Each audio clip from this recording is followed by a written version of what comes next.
This man is on a mission to protect sea life that is under threat. His discoveries have shocked the scientific world. By pioneering the latest technology, he hopes to save some of the rarest creatures on the planet, like the giant sea bass, a monster of the deep that can grow to nearly 3 meters long and swallow a medium-sized shark in one gulp.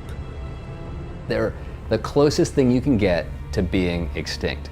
With only 500 giant sea bass left in the ocean, could a Facebook for fish help bring them back from the brink of extinction? Technology is both the genesis of the problem and I think an important part of this solution.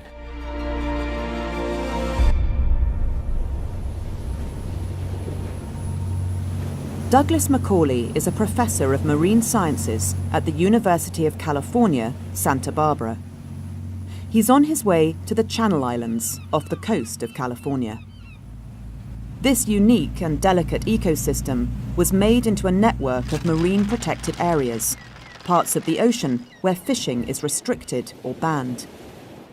Many scientists believe that creating more of these areas could be key to saving some of the thousands of marine species currently at risk of disappearing forever. This whole area right here, primo. That sounds great. A lot of marine life. The giant sea bass used to thrive along the Pacific coast, but sport fishing and gillnet fishing have decimated the population. Last year, 97 of them were sold in California alone. That's 1/5 of the current population. All around the world, advances in technology are allowing fishermen to go further and deeper than ever before.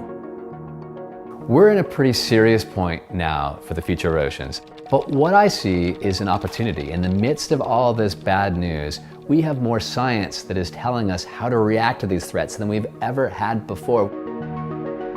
Marine protected areas currently make up 3.7% of the ocean, but critically endangered fish like the giant sea bass don't respect these borders. Doug's work is helping to establish where else and why fishing should be banned or restricted. We'll also be putting down a baited underwater camera to try to collect some of those images of giant sea bass if they're in the area. Of course, they are rare. Let's just hope luck is with us today. Conventional tagging methods are hard to use with rare species like the giant sea bass. So to track them, Doug has developed a novel alternative. He's building a photographic database that can map their locations, a kind of Facebook for fish. This is the baited remote underwater camera. It's focused here on our bait cage.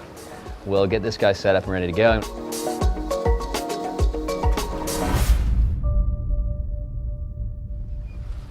These cameras are carefully lowered into the depths, where they'll be constantly recording in a bid to capture a glimpse of one of these enormous and elusive sea creatures. It's a magical experience. And you look down beneath your fins, and there is wildness. You have these 100-foot fronds that grow from the bottom to the surface, leaking through the canopy of this kelp forest, rays of sunlight. It really feels like an underwater cathedral. Every time I go in there, I'm blown away. That's what a marine protected area is about. It's about creating a legacy so that that inspiration is there for generations to come. Doug's work tracking the movement of marine species has already had a major impact. One of his research projects informed the US government's decision to expand America's largest marine protected area.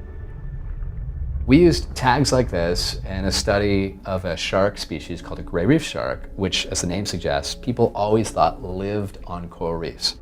Put this tag on, lo and behold, this shark actually was traveling way out into the open ocean. They were feeding out in these blue pelagic zones, and the protected areas that we'd set up for them were too small. So it's a really great example of how a piece of technology, when you strap it to a shark, it can tell you how to be smarter at setting up protected areas. After his success with GPS for sharks, Doug hopes that his Facebook for giant sea bass could lead to similar results. If he discovers they're populating other parts of the ocean, he can build a case to create new marine protected areas. And again, it's a piece of technology that could make the difference. Back in the lab, Doug is reviewing footage from recent dives. Here, coming out of the corner, another giant sea bass, coming in so close you can actually see the parasites on its head. Interestingly, this guy's got some scars on his pectoral fin and a fishing line hanging off of him. That's a guy who has a hook there that it will be lodged in its jaw. Helping to analyze these images is an algorithm originally developed by NASA to identify stars. But Doug and his team are now using it to identify fish.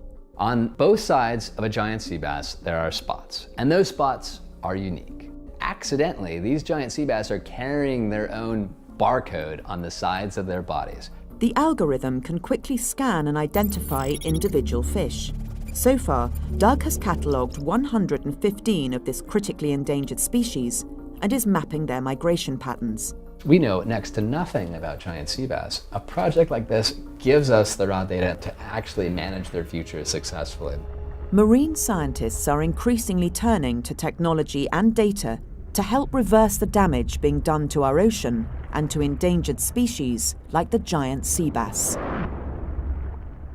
We need to see more people like me that are fish nerds hanging out with computer nerds from Silicon Valley to understand more about the oceans, to see more on the oceans, and to manage them more effectively. I really see technology as the keystone for being able to figure out how to get to that 100-year future, that 1,000-year future, which is healthy for our oceans.